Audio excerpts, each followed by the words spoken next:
Wait a minute. Have you heard the strange tales of the Whistler?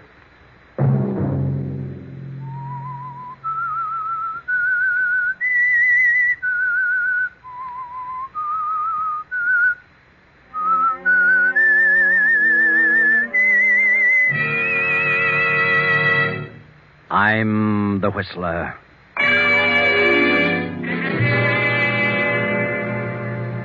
John was here in this room. I saw him and talked to him. He had a message for me. And while he was here, the room was filled with the odor of musty roses. Another Sunday night, and again CBS presents The Whistler.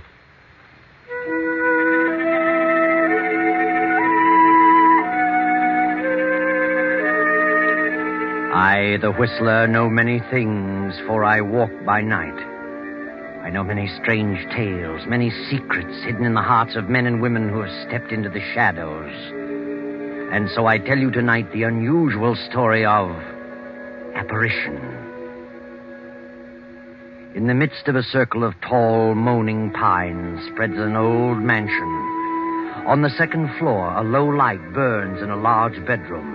The bedroom of Elizabeth Kemper, the elderly mistress of the mansion. Mrs. Kemper's husband, John, died suddenly a year ago and left his entire estate to his wife, Elizabeth. Shortly after John's death, Elizabeth brought her husband's sister, Bertha, and Bertha's daughter, Celia, to live with her. Since John's death, Elizabeth's health has gradually failed and she has taken to her bed. In the meantime, Elizabeth's only sister, Mary, has come to live in the great house, and Mary's son, Herbert. Now, long past midnight, Elizabeth tosses in her bed and mumbles. John, what is it? What do you want? Why don't you say it? Suddenly, Elizabeth's door bursts open, and Bertha moves into the room and stands beside the bed. Elizabeth? Elizabeth? Huh? Elizabeth. It's Bertha. Oh, Bertha. Oh, yes, Bertha. Why did you scream? Scream? Did I scream? Yes. Just as I came in the room. You must have frightened me. Were you dreaming? No, I don't think so. But I don't know. I thought John was here. John? You thought John was here? Yes. Standing there beside the bed. Elizabeth, I saw him too. Just a moment ago. What? In my room. Oh, but that's nonsense. Why should he always appear to you? I'm his sister. Yes. Yes, of course. John was trying to tell me something. Something about you. What? He was trying to tell me that you should listen to him. Listen to him? Something about the property. What about the property? He says he made a mistake. Mistake? He says he wasn't killed accidentally. He did it deliberately. He committed suicide. Suicide? Why should he have done that? He hasn't explained that. But he says now he knows the truth about everything. He knows that his reason for hating me and cutting me off in his will was unfounded, and he's sorry. He's been trying to reach you, but you aren't receptive. You claim you've seen John every night since the day he died. I have, Elizabeth. I swear I have. I've seen him many times in my dreams. But why doesn't he tell me what he wants? Some night, Elizabeth, John will reach you in your waking moments. Then you'll believe me. But I can't understand it. He didn't like you, and he told me so. Why should he change now? Perhaps it would be best if Celia and I left you. Why should you want to leave all of a sudden? You have your own sister and her son, Herbert. You won't be alone. If I only knew what John was trying to say to me. I've told you what he's been saying to me. Mother, is anything wrong? We heard someone scream. At least I thought I did. No, nothing's wrong. Go back to bed. Elizabeth, what is it? What's what, Mary? Oh, dear me, I heard someone scream. What was it? Oh, you're all right, Elizabeth. Yes, Mary, I had a nightmare, that's all. Oh, well, I was worried. Better go back to bed, all of you. I'll be all right. Yes, come along, everybody. I'll see you in the morning. Good night.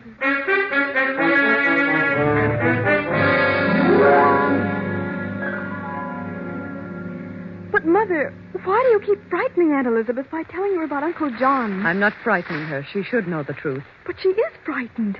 Why, she's getting worse and worse. Are you sure you have seen Uncle, really? Do you dare suggest that I'm lying? Is that what you mean, Celia? No, Mother. I didn't mean that honest. That's better. And don't you ever say such a thing again. But why doesn't he appear to Aunt Elizabeth? She only dreams about him. That's something that can't be answered. There are those who are gifted with the powers to see those who have departed. See them and talk with them. I'm one of those so gifted. Do you understand? Yes, Mother. John is trying to get a message to Elizabeth about me. And because he finds it difficult to reach her, he's chosen me as the medium. What is the message? He left me nothing in his will because he hated me and thought I hated him. But you did. I did not. It was his imagination. But now he's learned the truth. Now he knows I had nothing but his best interests at heart. He's trying to tell Elizabeth to leave all the estate to me. And he will continue to return to this house until his mission is accomplished. Then his soul can rest in peace. I'm frightened, Mother. I don't want to stay here another day. I can't stand it here. You stay here until I'm ready to leave. Do you hear me? Yes, Mother. I hear. Now stop this nonsense and go to bed. Yes, Mother. I'm sorry. You'd better be.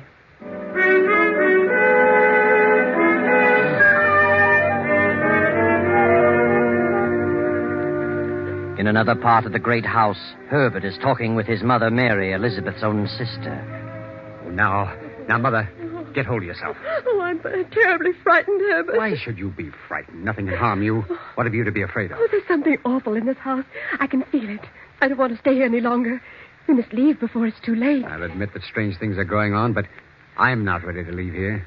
Not just yet. We don't belong here, Herbert. Elizabeth is your own sister. I don't think John wants us here. You really believe that John's spirit is walking around this place every night? Well, what else? Then why doesn't he say what he's trying to say and get it over Well, with? I can't stay here much longer. I'll lose my mind. I can imagine John's not wanting Bertha here, since he stipulated in his will that Aunt Elizabeth must never give Bertha $1 of the estate. But what's he got against you? Nothing. Oh. He didn't say that Elizabeth couldn't leave you a part of it. Well, all I want to do is to get out of this house. Well, I don't feel that way about it. Why should you walk out and leave everything to Bertha? Well, that's why John's staying around here. He doesn't want anyone here. Well, ghost or no ghost, I'm not walking out at a time like this. Then I will. I'm leaving here tomorrow. Oh, no. No, you're not leaving. We're both staying until Aunt Elizabeth makes her will. You're staying here whether you like it or not. You hear? Yes, Herbert. But nothing good will come of it. I'm convinced of that. No? Well, we'll see about that. Good night, Mother.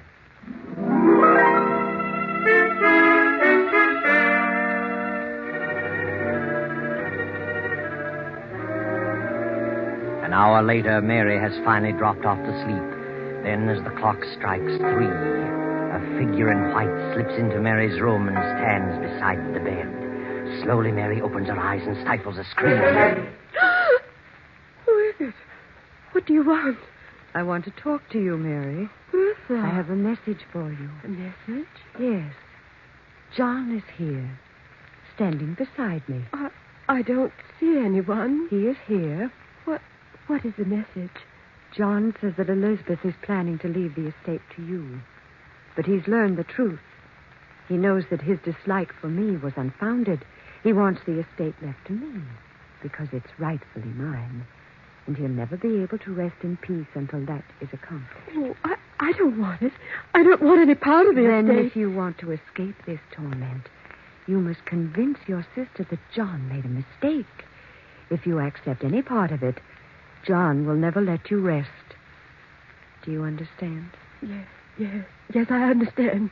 Very well, we'll leave you now. Good night.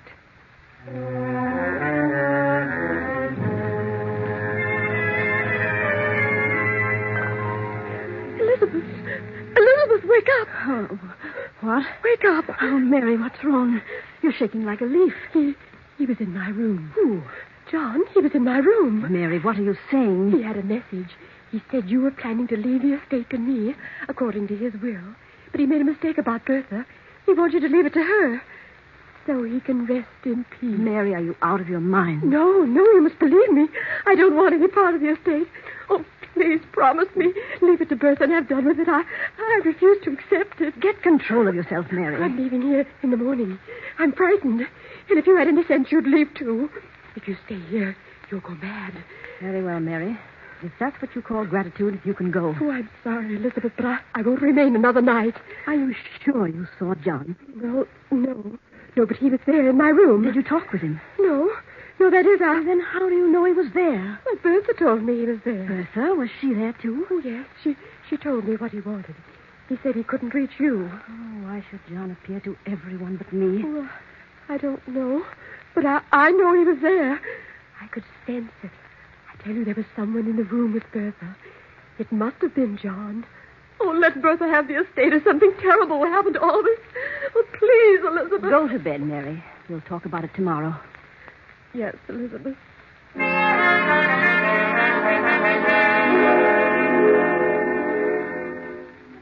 Next day, Herbert goes into town and pays a visit to Henry Wentworth, Elizabeth's attorney. Wentworth was also John's attorney for many years and was familiar with the family for 2 decades. Mr. Wentworth, you drew John Kemper's will. Yes, I did. Have you any idea why he cut his sister Bertha off without a dollar? No, but in the last 5 years, John turned against Bertha. Turned against her violently. Why? I don't really know. She was his only sister, and he had no brothers. It was very strange. What happened to Bertha's husband? Well, he died about 5 years ago. Committed suicide. He worked for John at one time. Then John set him up in a business of his own. Thought he went to the wall, and the crash at 29 lost every penny. Just couldn't take it, so he killed himself. He left nothing? Nothing but an insurance policy to his wife, Bertha. Didn't amount to much. $5,000, I think. Were John and Bertha's husband on good terms? Apparently the best of friends. How did Bertha's husband die? Took poison. Overdose of sleeping tablets. Oh, I see. But from the day Bertha's husband died, John, her brother, seemed to turn against Bertha and shortly changed his will, cutting Bertha off. I was the only one who knew about it until the will was read. Have you any idea why he changed the will? No, none whatever. It was none of my business. Yes. Well, thank you, Mr. Wentworth. I appreciate your telling me this. Good day.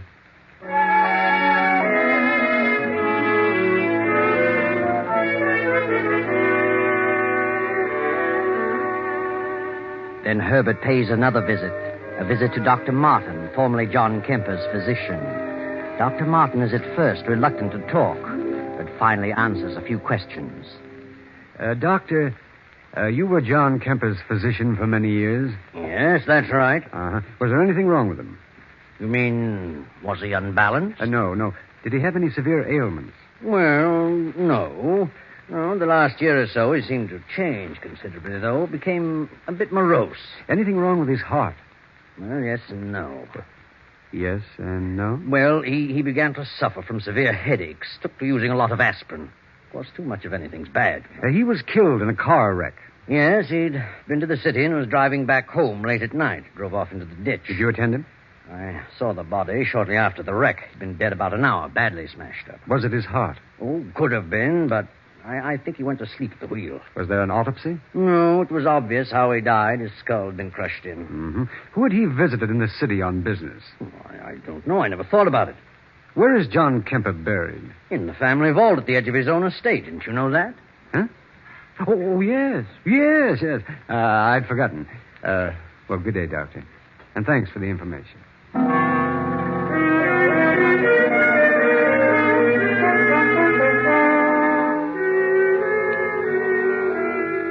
Then later that night, the household prepares to settle down to sleep. One by one, the lights go out in the various rooms.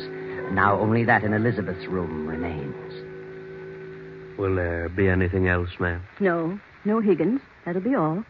Has everyone gone to bed? Oh, yes, ma'am. They've all retired. Is the milk warm enough? Yes. Good night, Higgins. Good night, ma'am. I hope you rest well tonight. Thank you, Higgins. The moon bathes the estate in its eerie glow. The big clock strikes off the hour. Then, in the distance, there is the howl of a dog.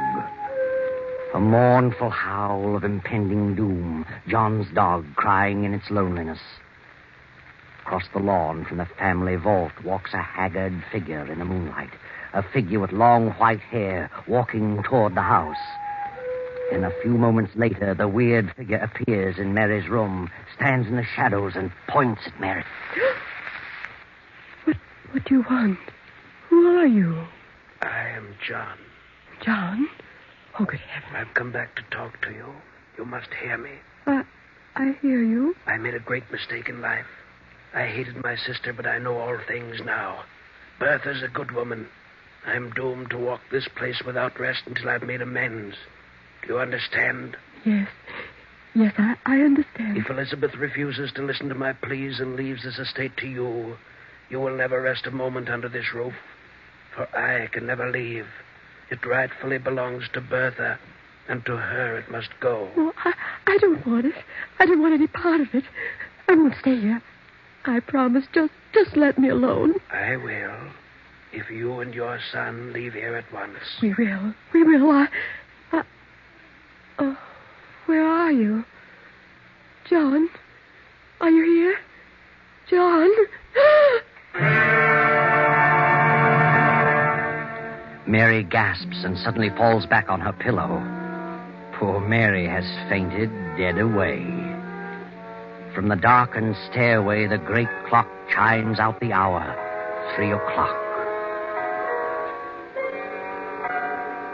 Elizabeth, eyes closed but still awake, senses a presence and slowly opens her eyes. Standing close beside her is the white-haired figure, its face hidden in the shadows. No, Elizabeth. Don't turn on the light. Who is it? You wouldn't want to see me. I've been out there too long. John! John! At last I've reached through to you. Oh, I must be dreaming again. No, not this time. Why are you whispering, John? I'm not whispering, Elizabeth. Can't you hear me? Yes, I can hear you. What is that odor? Odor? Yes, a strange odor. Like the smell of flowers. A musty odor of roses. Why, I've just come from the vault, Elizabeth. John, what is it? What do you want? You're going to make your will tomorrow. Yes. Only you can right the wrong I've done. Wrong? My father left this estate to me with the understanding that I should leave it to Bertha. Yes, I know. I suspected her of wrongdoing and cut her off, and instructed you to do so. Yes.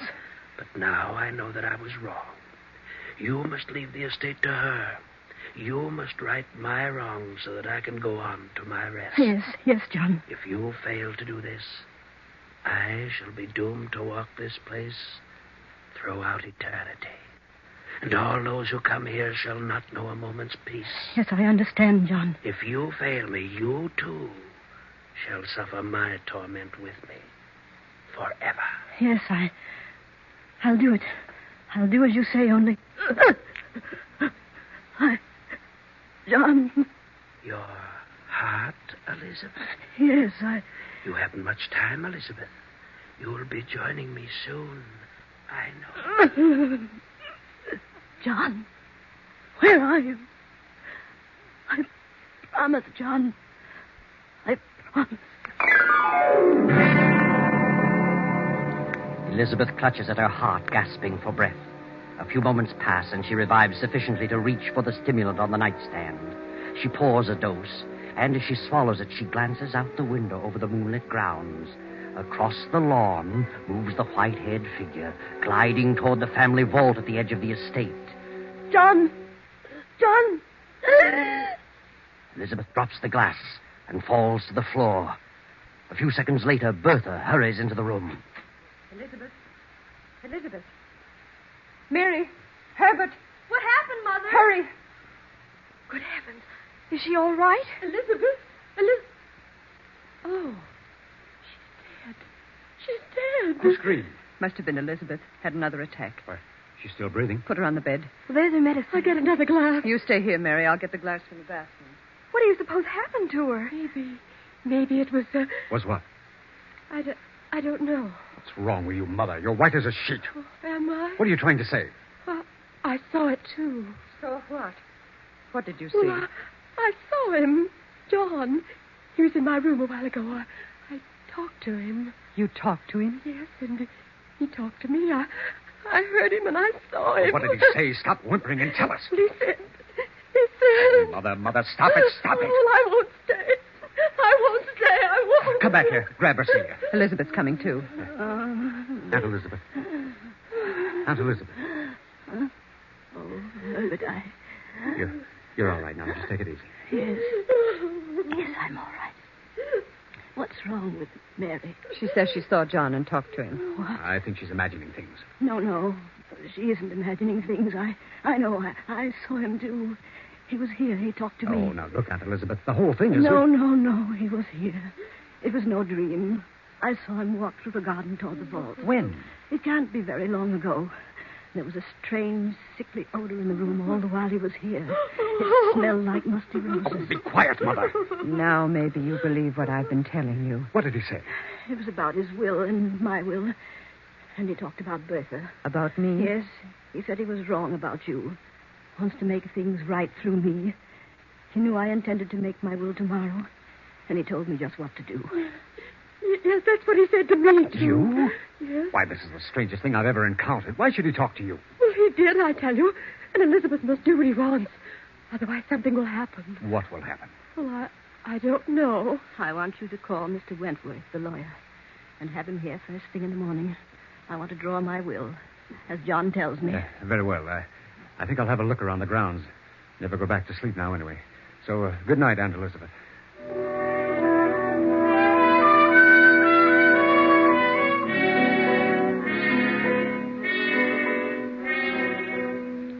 Herbert wanders about the grounds for a while and finally goes to Higgins, the butler, and after some persuasion obtains the keys to the family vault. The next morning, the lawyer, Wentworth, visits Elizabeth in her room. Well, how are you this morning, Elizabeth? Much better, Mr. Wentworth. Here you had a bad night. Yes, I guess I had another attack. Oh, so? Mr. Wentworth, I want to draw up my will. I should have done it long ago, but, well, something held me back. I see. Well, I'll take down the data and have it typed, then bring it back for you to sign. I'll be in court all day, probably through the evening, so I'll have to come around 11 tonight. Very well, as soon as possible. Good. Now, let's have the particulars. Yes. To my sister, Mary Wilton, I leave the 5-room cottage in Danbury. To my nephew, Herbert Wilton, I leave $1,000 in cash. Yes. And to my husband's sister, Bertha Mallory, I leave all other property, personal and real, amounting to some $400,000. What? Please. Amounting to some $400,000, according to my late husband's wishes. What do you mean? John stipulated that you leave not a penny to Bertha. John has changed his mind. When did he change his mind? Since his death. Don't you think we'd better postpone this until you feel better? I want my will drawn just as I have told you. But what do you mean by saying John has changed his mind? How could he? He told me so last night. You know what you're saying. Yes. I saw John. I talked to him. He was wrong in his attitude toward Bertha. Oh, this is ridiculous. I want it done as I say. Very well. I'll draw it up this way. But I certainly think that... You think I'm insane? Well, since you bring it up, yes, I do. So did I, at first. But I'm not. I'll be expecting you around 11 tonight, Mr. Wentworth. Yes. Yes, of course. I'll be here.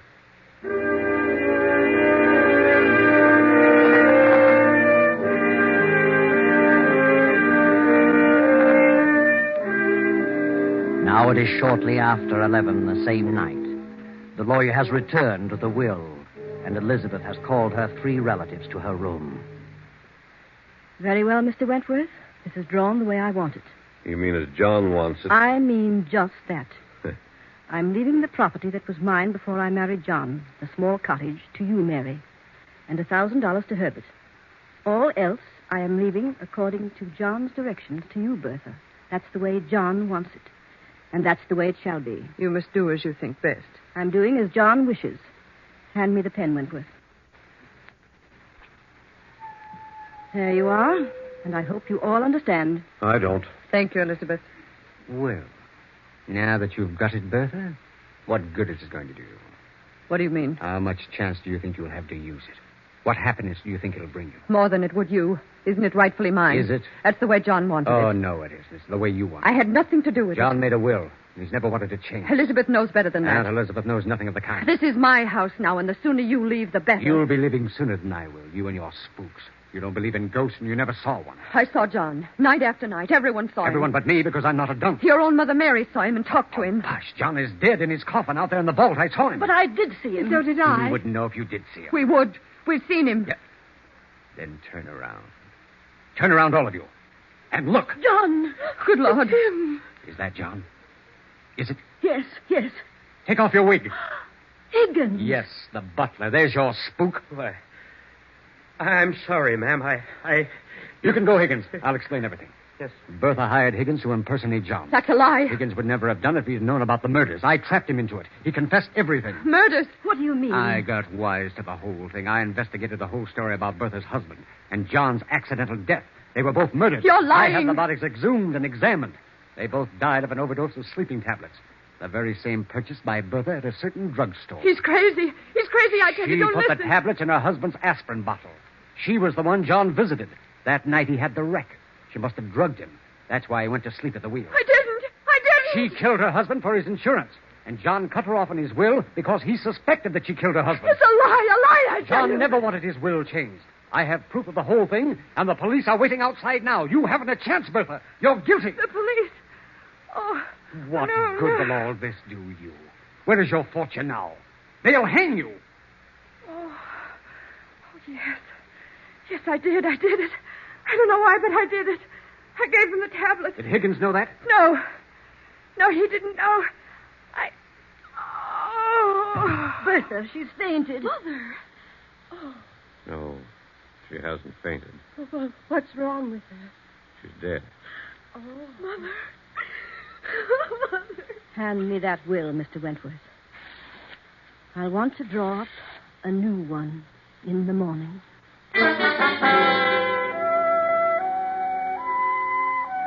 Well, there you are. That's the story.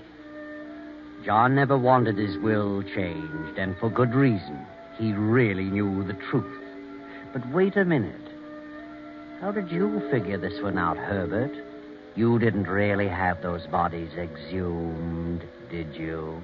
I didn't have them exhumed. And if I had, there would have been no traces of sleeping tablets left. And there were no police waiting outside.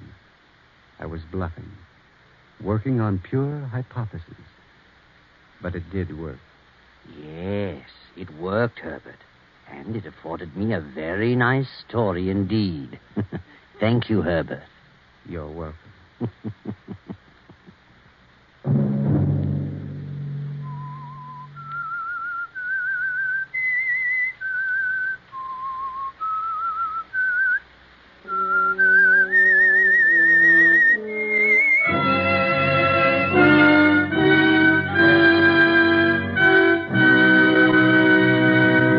CBS has presented The Whistler.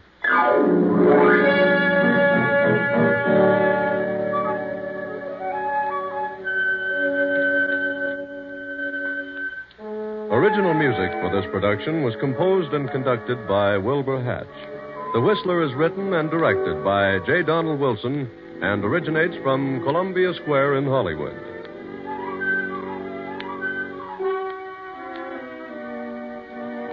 Next week, same time.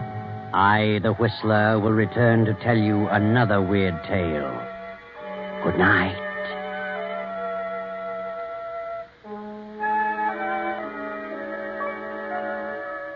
This is the Columbia Broadcasting System.